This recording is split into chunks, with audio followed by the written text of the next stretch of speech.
नमस्कार, अरुणाचल समाचार में आपका स्वागत है। मैं हूं शोभा। आइए बुलेटिन में सबसे पहले देखते हैं मुख्य समाचार।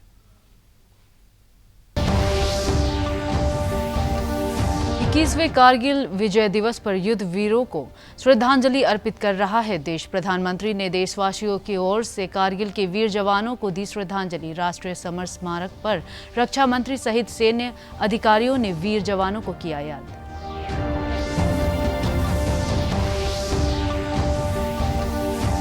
राज्यपाल डॉक्टर बी.डी. मिश्रा और उप मुख्यमंत्री चाउना मैन ने राजभवन में शहीद सैनिकों को दी पुष्पांजलि। राज्यपाल ने लोगों से सैनिकों के बलिदान को याद रखने का किया आह्वान। उप मुख्यमंत्री चाउना मैन ने कहा, राज्य के लोग शहीद सैनिक परिवारों के साथ हैं खड़े।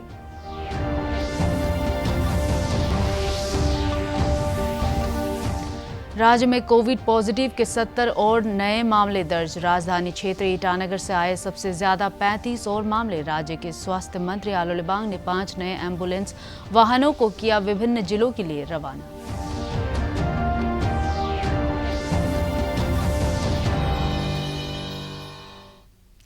राष्ट्र आज कारगिल विजय दिवस पर युद्ध वीरों को श्रद्धांजलि अर्पित कर रहा है।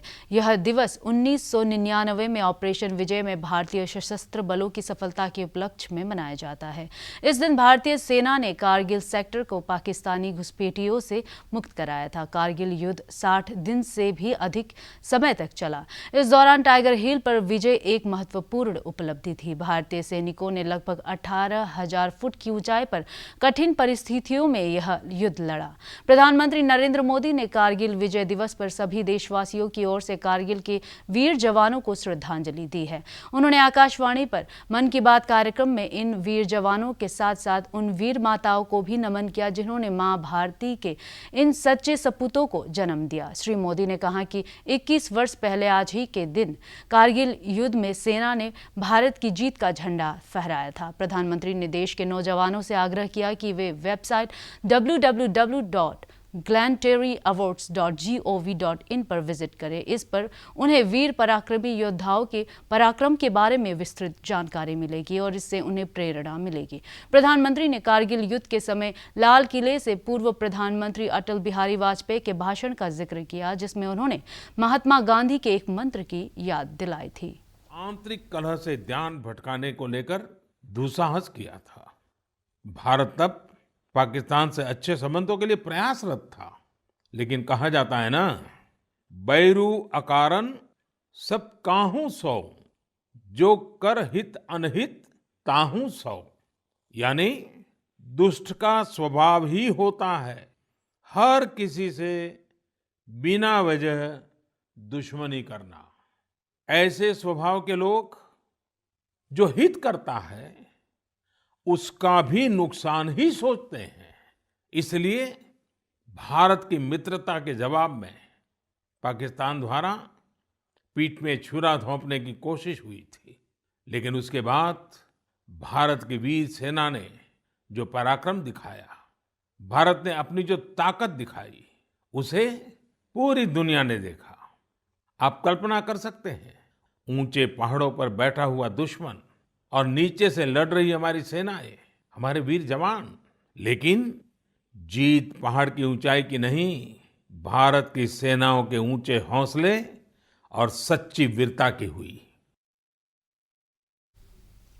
रक्षा मंत्री राजनाथ सिंह ने आज नई दिल्ली में कारगिल युद्ध के दौरान शहीद हुए सैनिकों को श्रद्धांजलि अर्पित करने के लिए राष्ट्रीय समर स्मारक पर पुष्पांजलि अर्पित की। रक्षा राज्य मंत्री श्रीपद नाइक, प्रमुख रक्षा अध्यक्ष विपिन रावत, थल सेना अध्यक्ष जनरल मनोज मुकुंद नरवणे, नौसेना अध्यक्ष एडमिरल करमवीर सिंह और वायुसेना अध्यक्ष air chief marshal Rakesh Kumar Singh Bhadauria ने भी राष्ट्रीय समर स्मारक पर श्रद्धा सुमन अर्पित किए और शहीदों को सलामी दी।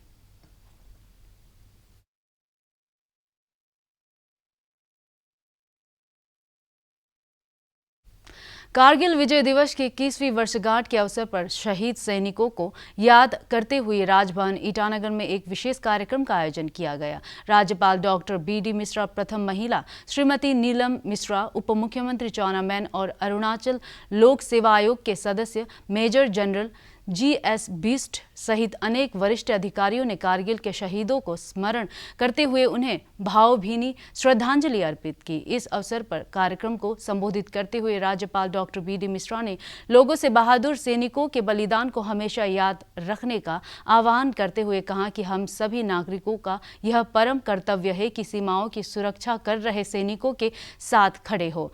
समारोह को संबोधित करते हुए उप मुख्यमंत्री चौना मैन ने कारगिल वार हीरोज को श्रद्धांजलि देते हुए कहा कि अरुणाचल प्रदेश के लोगों की प्रार्थना और सद्भावना सभी 527 शहीद सैनिकों के परिवारों के साथ है, जिन्होंने देश की रक्षा के लिए अपना सर्वस्व न्यौछावर कर दिया। इस अवसर पर अर्धसैनिक बलों के जवानों ने परंपरागत सशस्त्र सलामी देते हुए बिगुल बजाया। कोई योद्धा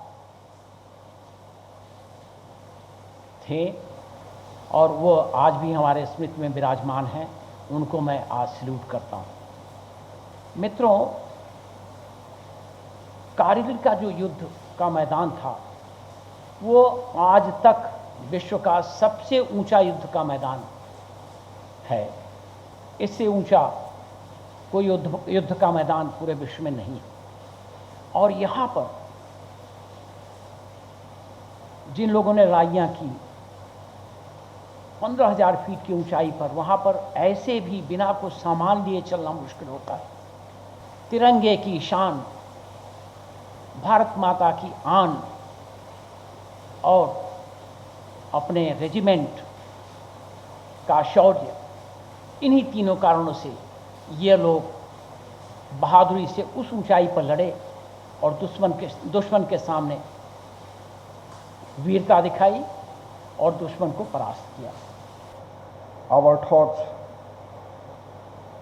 prayers, best wishes are always with the 500 families of the Kargil war heroes who laid their lives in the line of duty to protect Mother India. Our countrymen will continue to draw inspiration from their sacrifices. I salute all Indian soldiers who are guarding the nation in the international border, day and night in the harsh terrain and severe weathers, far away from their loved ones. प्रधानमंत्री ने मन की बात कार्यक्रम में आज याद दिलाया कि 7 अगस्त को राष्ट्रीय हथकरघा दिवस है। उन्होंने कहा कि यह हम सभी का प्रयास होना चाहिए कि वे हथकरघा और हस्तशिल्प वस्तुओं का अधिक से अधिक इस्तेमाल करें ताकि स्थानीय कारीगरों और बुनकारों को लाभ हो। प्रधानमंत्री ने त्रिपुरा, मणिपुर और असम के शिल्पियों द्वारा बांस से पानी की बोतल और टिफिन बॉक्स जैसी वस्तुएं बनाने के लिए उनकी भी प्रशंसा की। बांस कितनी बड़ी मात्रा में होता है। अब इसी बांस से त्रिपुरा, मणिपुर, असम के कारीगरों ने हाई क्वालिटी की पानी की बोतल और टिफिन बॉक्स बनाना शुरू किया है बाम्बू से। आप अगर इनकी क्वालिटी देखेंगे तो भरोसा नहीं होगा कि बांस की बोतलें भी इतनी शानदार हो सकती हैं। और फिर ये बोतलें इको फ्रेंडली भी हैं। इन्हें जब बनाते हैं तो बांस को पहले नीम और दूसरे औषधीय पौधों के साथ उबाला जाता है। इससे इनमें औषधीय गुण भी आते हैं। छोटे छोटे स्थानीय प्रोडक्ट से कैसे बड़ी सफलता मिलती है, इसका एक उदाहरण। देश में कोरोना वायरस संक्रमण फैलने के बाद पहली बार एक ही दिन में उपचार के बाद रिकॉर्ड संख्या में लोग स्वस्थ हुए हैं। पिछले 24 घंटे में 36,145 लोग कोविड-19 के उपचार के बाद ठीक हुए हैं, जिससे स्वस्थ होने की दर अब 63.91% हो गई है। कोरोना से मृत्यु दर भी घटकर 2.31% आ गई है। केंद्रीय स्वास्थ्य एवं परिवार कल्याण मंत्रालय ने बताया है कि अब तक 8,85,577 लोग कोरोना के उपचार के बाद स्वस्थ हुए हैं, जबकि देश में अभी 4,67,882 लोगों का इलाज चल रहा है।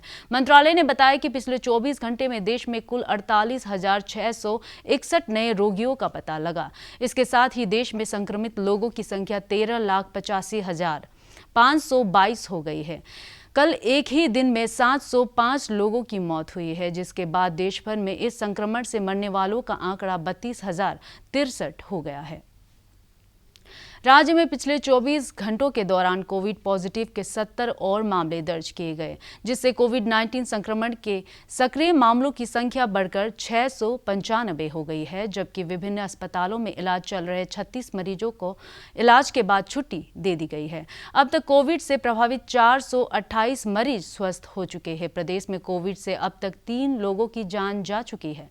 राज्य के स्वास्थ्य सेवा महानिदेशालय के अनुसार कल एक बार फिर ईटानगर राजधानी क्षेत्र में सबसे ज्यादा कोविड संक्रमण के 37 मामले दर्ज किए गए, जबकि चांगलांग से 12 और व्यक्ति संक्रमण से प्रभावित मिले। वहीं तवांग और पापुमपारे जिले से 4-4 जबकि तिराप में 6 लोग कोविड पॉजिटिव पाए गए। उधर राजधानी क्षेत्र में रैपिड रिस्पांस टीमों द्वारा कल 2343 लोगों की एंटीजन टेस्ट किए गए, जिनमें 35 व्यक्ति पॉजिटिव पाए गए। उधर राज्य के स्वास्थ्य मंत्री आलो लिबांग ने नाहरलगुन स्थित स्वास्थ्य सेवा महानिदेशालय के परिसर से बेसिक लाइफ सपोर्ट सिस्टम संयुक्त 5 नई एम्बुलेंस को रवाना किया। राजधानी क्षेत्र सहित यह नई एम्बुलेंस 4 अन्य जिलों में भेजी जा रही है। और जो हमारा डेडिकेटेड कोविड हॉस्पिटल ईटानगर जहाँ हमारा ML कॉटेज होगा वो हमें दे रहा है, और बाकी अदर जो कोलोरियांग में कौन सा में इसे दे रहा है, और बाकी सब डिस्ट्रिक्ट में हम लोग बेसिक जो लाइफ सपोर्ट वाला सब डिस्ट्रिक्ट 25 डिस्ट्रिक्ट में दे रहा है। जो गवर्नमेंट नंबर अरुणाचल जितना भी हम लोग स्टेट का पॉपुलेशन है उसको हम लोग टेस्ट करना चाहता है, इसलिए हम लोग सारा डिस्ट्रिक्ट में भी हम लोग एंटीजन टेस्ट अभी शुरू कर रहे हैं। सिर्फ कैपिटल यहाँ ईटानगर ट्विन टाउन में नहीं बोल के सारा डिस्ट्रिक्ट में हम लोग जो एंटीजन टेस्ट के लिए सब कर रहे हैं, अभी शुरू कर रहे हैं, और आने वाला दिन में भी और करते रहेगा। और जितना हो सके हम लोग टेस्ट से ही हम लोग कंट्रोल कर सकते हैं। टेस्ट नहीं करने से तो आदमी किस का पास पॉजिटिव कैरियर है उसको हम लोग नहीं जानेगा, इसलिए हम लोग वार्ड पुटिंग में करना जा रहे हैं। इस बीच जिला उपायुक्त कोमकर दोलुम ईटानगर क्षेत्र राजधानी ने अपने एक आदेश में ट्रक ड्राइवरों और अनेक सहायकों के राज्य में प्रवेश के संबंध में स्पष्टीकरण जारी करते हुए उन्होंने कहा कि सभी ट्रक ड्राइवर्स और उनके सहायकों का प्रवेश के समय रैपिड एंटीजन टेस्ट किया जाएगा। उन्होंने स्पष्ट किया कि अगर किसी ट्रक चालक या उसके सहायक के पास कोविड जांच की वैध रिपोर्ट है और वो नेगेटिव होने के साथ साथ 5 दिन से ज्यादा पुरानी नहीं है तो उसे प्रवेश के समय स्वीकार कर लिया जाएगा। दिशा निर्देशों के अनुसार अगर किसी ट्रक ड्राइवर्स का एंटीजन टेस्ट में नेगेटिव है लेकिन सिस्टमैटिक है तो उसकी RT-PCR या ट्रू नेट जांच भी कराई जाएगी। इधर जिला उपायुक्त ने राजधानी क्षेत्र के नाहरलगुन में लगातार आ रहे मामलों के बाद कुछ और क्षेत्रों को कंटेनमेंट जोन में परिवर्तित कर दिया है। आदेश के अनुसार यहां रहने वाले निवासियों को अगले 28 दिनों तक बाहर जाने की छूट नहीं होगी और ना ही बाहर से आने वाले व्यक्तियों को बिना पूर्व अनुमति के प्रवेश नहीं करने दिया जाएगा। इन कंटेनमेंट जोन में जिला चिकित्सा अधिकारी द्वारा सभी लोगों के एंटीजन और आवश्यकता अनुसार RT-PCR जांच की जाएगी। सरकार का जो SOP इशू किया है उसमें क्लियरली लिखा है कि जो एंटीजन टेस्ट होगा वो 500 रुपये करके लगेगा उन लोगों के लिए जो रजिस्टर्ड कॉन्ट्रैक्टर और बड़ा जो जैसे प्रोजेक्ट्स वगैरह कर रहा है उनका जो लेबरर्स है 200-300 करके आता है, लेकिन उसमें भी परमिशन को लिमिट किया है। एट वन गो सिर्फ 50 लोग को ले आ सकता है, उससे ज़्यादा नहीं ले आ सकते। We should be very grateful to our state government कि एक तो आप देखिए अपना MLA अपार्टमेंट्स को, ऑनरेबल MLAs लोगों का अपार्टमेंट को हॉस्पिटल के लिए कन्वर्ट कर दिया, और जो बहुत सीनियर IAS और हमारे बहुत सीनियर ऑफिसर्स लोगों के लिए जो फ्लैट्स बना था टाइप 5 टाइप 6 वाला जितना भी फ्लैट्स है टाइप 4 इसको कन्वर्ट कर दिया क्वारंटाइन फैसिलिटी के लिए। तो हम जैसे जैसे उनको लेकी वाला को CCC में कन्वर्ट करेगा इसको ऐसा ही बढ़ाते जाएंगे। उसके बाद हमारा होटल वाला जो है पेड क्वारंटाइन तो रहेगा, ऐसा करके हम मैनेज कर लेंगे। क्योंकि अभी रिटर्निस का इतना प्रेशर नहीं है हमारा, एक्सेप्ट ये है कि अभी जैसे हमने बताया कुछ बिजनेसमैन वापस आना चाहते हैं जो ऑलरेडी यहाँ से जैसे घर गए हुए थे, बहुत लोग ऑन ट्रांसफ़र आना चाहता है, और बहुत लोगों का क्या है कि पेरेंट्स वगैरह यहाँ वर्क करता है वो लोग आना चाहता है, और बहुत से हमारे स्टूडेंट्स जो बाहर थे कोई एग्ज़ाम के लिए कुछ के लिए वो रुका वाला वो लोग कुछ करके आ रहे हैं, मतलब कुछ नंबर्स में, तो उनको एकोमोडेट करने के लिए। और अभी अभी तक हम लोग ने जितना फाइंडिंग्स किया है उसमें सबसे ज़्यादा हमें लग रहा है एपी सेंटर जो है नाहरलगुन साइड पे है। तो हम जितना भी हमारे नाहरलगुन के जितने भी वहाँ के जैसे माताएं हैं, वहाँ के सीनियर सिटीजन्स है, यूथ्स है, एक्स काउंसलर्स और जितने भी वहाँ के जो कार्यकर्ता हैं, जो स्पेशली हमारे अरुणाचल अभियान का भी, उन लोगों से अपील करूँगा कि थोड़ा सा वहाँ हमें मशक्क़त करना पड़ेगा। नाहरलगुन क्षेत्र में हम कुछ कंटेनमेंट जोन्स को भी थोड़ा बढ़ाएंगे, क्योंकि वहाँ जिस तरीक़ा से जिस रफ्तार से ये जो वायरस फैल रहा है उसको हमें ब्रेक देना है। तो उसके लिए सबका कोऑपरेशन चाहिए। हमारा अरुणाचल अभियान के तहत आज से राजधानी क्षेत्र ईटानगर में लोगों को उचित मूल्य पर आलू उपलब्ध कराने के लिए विशेष प्रयास किए गए हैं। इसके तहत 3 किलो के पैकेट वाले आलू को 100 रुपए की दर से उपलब्ध कराया जा रहा है। लॉकडाउन के दौरान आलू सहित अन्य सब्जियों की आपूर्ति में कमी को देखते हुए जिला प्रशासन और बाजार समिति की ओर से यह प्रयास किए गए हैं। जिला उपायुक्त कोमकर दोलुम ने ईटानगर के F सेक्टर से उचित मूल्य पर आलू बेचे जाने के अभियान की शुरुआत की। इस अवसर पर अरुणाचल प्रदेश मार्केटिंग कमेटी के सचिव ने कहा कि जल्द ही हरी सब्जियां और अन्य जरूरी सामग्री भी उपलब्ध कराई जाएगी।